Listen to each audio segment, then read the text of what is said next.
Hey gang, this is Andy over at Falco Canine. Hey, one of the things that we've been getting some feedback on is us to get back to doing some videos in regard to training and us helping some of our handlers out there, whether it's police or detection or pet dog stuff. So we want to get right back into it. This particular video is in regard to the difference between training and real life. And this has come up a few times, not only in our detection dog stuff, but also in the police dog stuff. Now, in all of our academies, we make sure and point out to every one of our students that nothing is going to do you more good than finding opportunities to do realistic training in an environment that you're going to be working. So whether it is you set up something in a realistic environment or you try to use real life incidents to create a training opportunity for yourself and your dog. A couple examples are, let's use police work for instance. You know, some cities like Los Angeles Police Department, Anaheim back when I was working, and another city maybe it's like Santa Ana, San Diego, or Phoenix or something like that. The opportunity to use your dog in real life situations are abundant. In many cases, I would go out to my week of work with my patrol dog and would get 5 or 6 uses a day where I would get the dog out of the car and he would actually have to be trying to find somebody or something in regard to narcotics or something like that. And so our opportunity to use the dog in real life was, again, abundant. And so the dog got to learn the difference between training and real life. And we had the better ability of meshing those two things together. Now, some cities, in regard to patrol dogs, may not have the busy type of situation that we did, where we were going out and getting all these realistic calls. So you have to be a little bit more creative in cities that don't have that opportunity, or maybe small departments that don't have the opportunity to use the dog on a day-to-day basis. There's some cities I know that it takes you a week or two, or maybe even a month before you actually get to use your dog in a realistic scenario. So especially in those cases, you have to be very, very creative. You actually have to work a little bit harder to try to replicate real life in regard to using your patrol dog. And many of those things have to do with finding people that'll decoy for you that don't normally decoy, and maybe giving them a phone call and saying, hey, at 2 o'clock in the morning, could you go to the old you know, Smith house that's now abandoned, and can you hide in the master bedroom under a pile of crud? And I'm going to show up, I'm going to give an announcement. I may bring a couple of our on-duty officers out there to set up a perimeter, and we're going to bring the dog and we'll muzzle him up or whatever, and we are going to come and find you. And so now, in basically or essentially in most of the dog's mind, he looks at this possibly as real situation. So from a distance, maybe you hit the gas a little bit harder, you respond, you get on the radio and pretend you're talking to the dispatcher, all that kind of stuff. You respond, you get your perimeter officers up and you talk to them while your dog is out. You go do your search, and you can do an on-leash or off-leash search. If you don't want to put the muzzle on the dog, because that obviously will be a sign to the dog that something's up and he's probably doing some training, maybe don't muzzle the dog. You make sure your decoy's in a safe place, and you handle that just like you would a regular call. Try to get as pumped up as possible so the dog not only gets the feel for the new environment, trying to find somebody maybe he wasn't aware that he was going to be looking for, but also your energy level is at a high level, that it is more often on a real call than when you're just training with your buddies on a Tuesday night or Wednesday night, whenever it is. Right at the pool, just kind of go limp. All right, lift him up a little bit more. There you go.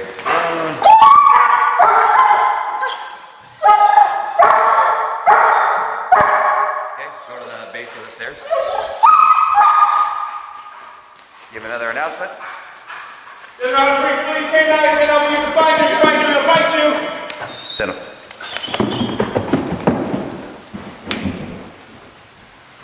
He's on.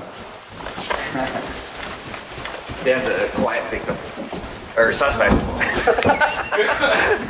Good boy. Good boy. Nice, go ahead and hook the leash up to his collar. Good boy. Good boy. Good boy. Okay, now let's talk specifically about detection dogs. Now, detection dogs have to work in all sorts of situations and in different environments. Now, this particular apartment that I had to go to with one of our detection dogs is what you would call a residence of a hoarder, or a cluttered environment. Now that cluttered is, you know, being nice. But the problems are many. The problems deal with the footing of the dog. The dog has to search around a bunch of stuff that is probably very unstable, and so in this case we got a lot of papers that are piled on top of one another, so the dog finds himself sliding off of the things he's trying to stand on. The other thing is, in this case, it's very dusty. Some of the stuff hasn't been moved probably for years and has gathered dust, and so as the dog is sniffing, he's having to purge his system every so often. He's coughing, sneezing, because he's breathing in that dust as he's moving about. In this particular case, this is a bed bug detection dog, and so you probably have things like dust mites, carpet beetles, package beetles of some sort. And so the dog is having to search through those types of distractions or odors in order to find the live bed bugs that the dog is trained to find. So this environment in particular is challenging in many, many ways. Now, the next situation that we took our detection dog into is a very clean environment. And this particular one is a retail store in San Luis Obispo. And you can see how everything has its place and everything is very clean, but there's a new or different situation here in that there's not many odors for the dogs to choose from. And now that may sound kind of funny, but what is happening in this situation is the dog is smelling clean, clean, clean, clean. And then in this case, this bed bug detection dog, the first bug he comes to after searching several feet, if not several yards, is going to be very interesting to him because it's the first bug that he's been able to smell. Now, in a bed bug detection dog that was in the cluttered place, he's smelling bug after bug after bug, and now he's only having to find the live bed bug. In this situation, he's getting frustrated because he doesn't smell anything that comes close to smelling like a bug, and the first one he smells, whether it's a fly or a spider or something like that, it's going to draw his attention and you're going to see a behavior change. Now, you're more likely to get interest or even a false alert in an environment that is totally clean. And so as a handler in learning the difference between real life and training, these are the kinds of things you learn by trying to do your very best to find new environments for you and your dog to work, whether it is in training or in a real life situation and getting some experience. So not only is going in the real environment, trying to find locations to challenge yourself and your dog is good for your dog, but it's also good on the handler side of things to learn about what it is that's going to be a challenge from time to time, whether it's a cluttered environment or a super clean environment.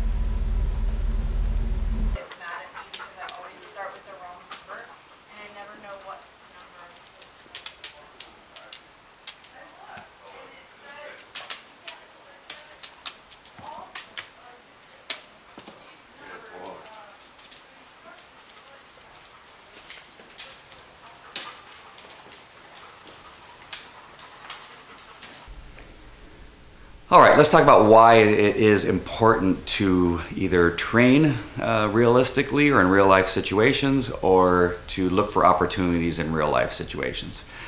In regard to patrol dogs, if your patrol dog gets used to finding John Adam because he is your best decoy, and you use him on a regular basis, whether it is in a muzzle or in a bite suit or whatever the case is, what ends up happening over a period of time is that this particular decoy begins to be the focus of the dog as opposed to looking for a human being. Because the dog feels comfortable with him, because the dog is used to his odor and what his odor fingerprint smells like. If this happens over and over and over again for a long period of time, and we're talking really not that long, maybe a few months, your dog will be extremely proficient at finding Mr. Adams, but he won't find Mr. Smith, because the dog has been trained to find Mr. Adams. And so it's really important to not only find realistic situations, but to find different people to decoy for you. Now remember, not everybody needs to be skilled in how to use a sleeve or to fight in a muzzle and that kind of stuff. Sometimes you can simply put somebody behind a door and make sure that it's safe, that the person knows how to hold the door and not allow the dog to get in if he's unmuzzled and that kind of stuff. So really important that you educate your decoy in that type of situations. But again, you don't need somebody to be just simply an odor behind a door. And you can take these opportunities to teach the dog that it's about finding a human being, not a matter of just finding Mr. Adams.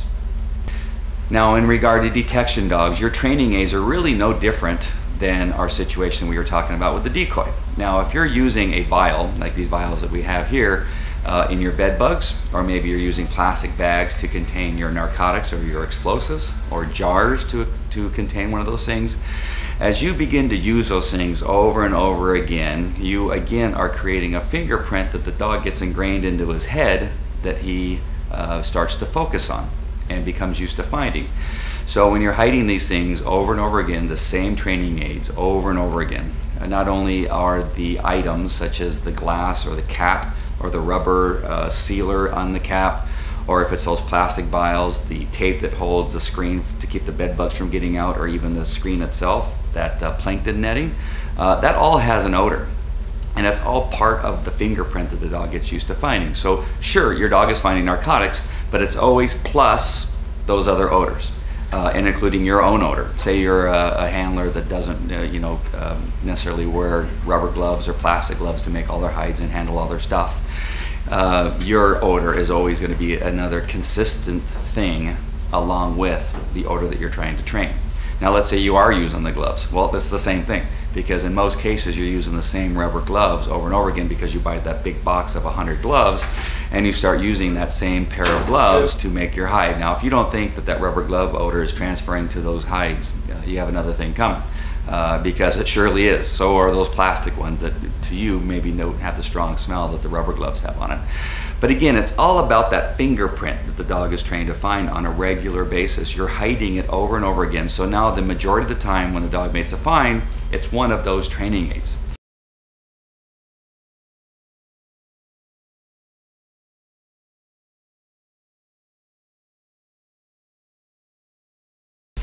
Okay, here are some tips to help you avoid the difference between real life and training. In regard to patrol dogs, we've covered some of that situation where you try to find somebody that you're working with, or maybe a friend, or somebody that's interested in law enforcement that you can talk into hiding behind a door, that kind of stuff. So you really have to go out and you have to try to find people, and it takes some work. You know, I got these guys that, well, I'm really busy, I can't seem to find a time during my shift and all that kind of stuff, and I say hogwash. Actually, I say something else, but I can't say that on camera. But the one thing is, you can always find time, and regardless of what you think of the city of Anaheim, it can get very busy as a law enforcement agency, and there were times where we were running from call to call on a weekend, and if you are trying to be the best that you possibly can be, maybe you don't take lunch. And if you take Code 7, then instead of doing lunch, you do training, or you try to find the situations that are going to make you better. Maybe you knock on a few doors and you try to get a hold of a couple business owners and say, hey, listen, we could use your help in training our police dogs. Is it okay if we use your building during off hours?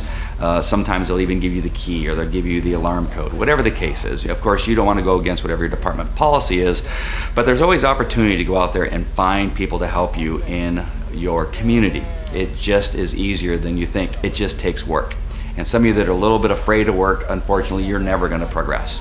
So you have to get out there and start knocking on some doors, meeting and greeting people, and being active in your community to try to set up yourself for success by finding places to train at.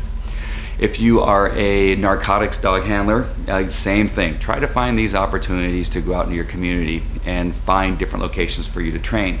Another thing you can do is you can get in with your narcotics team, whether it's a street narcotics or your major narcotics unit, and say, listen, we have a brand new narcotics detection dog. He needs real life experience.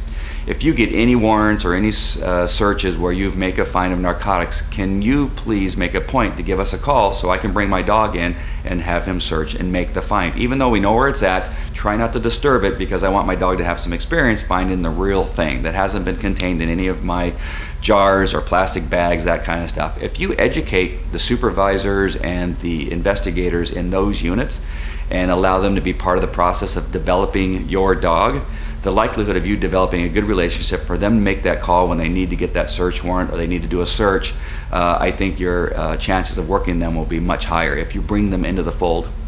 Many law enforcement officers and investigators, they always feel this need to battle, or this is my domain, this is your domain, and then they never quite come together. I think that too is a bunch of hogwash. I think you can find an opportunity in training your dog to develop a relationship with your major narcotics unit or your street narcotics unit and your narcotics dog team. All right, now let's talk about our bed bug dog people, or even some of the other detection dog teams like termites or whatever you have. One of the things you want to do is set up a relationship with a local pest control company or several pest control companies and say, listen, I'm new to the community with our dog. We want to get our dog out there. We want to learn how it is that your organization works, what your protocols are, so that we can learn to work together. I think this is a tool that will be viable to helping your business and creating another marketing opportunity for you. So what do you say that we have an agreement that maybe the first 10 searches that I do for you will do them for free or a reduced price as the dog is beginning to learn how to work in a real environment. And you can't be afraid to go in there and knock on some doors, again, just like we were talking about the narcotics dog, and going in there and developing a relationship. Again, I think it's a positive thing. If you get into your Chamber of Commerce or Kiwanis Club or whatever it is you use for your networking marketing plan, go in there and stand up and say, hey, we got this brand new detection dog that's in your community. We want to help you be more successful at the same time you help us be successful. And in the beginning, we'll work together for a reduced price so you can see how we work, I can see how you work, and at the same time the dog is getting the opportunity to work in real life. And explain to them why this is important. They want to know. And if you're honest with them, they know that you're going to be honest with them in the long run, and it's a great way to build business and a strong relationship between you and your pest control company, so that you can go to real infestations. They will call you and say, hey, we're at this house. You won't believe the bugs that are in this place. Why don't you bring your dog in so the dog can get some experience? I've heard some really good stories for some of the people that we've encouraged to do that, and they've had some great success. You know, we have Christy Gardner over there at Orkin, who's in our Pacific Division. She takes some of our folks by the hand and says, hey, we got some opportunities for you to learn in a real life environment, and she's the first one to tell you that real life is sometimes very, very different than our training scenarios. There is really no way to completely replicate real life. You have to go out there and experience. So I hope this helped all of you guys, whether it's a patrol dog or a detection dog. We'll see you next time with another opportunity to train you something new or help you with a situation that's causing you some grief. Take care. Talk to you later. Bye-bye.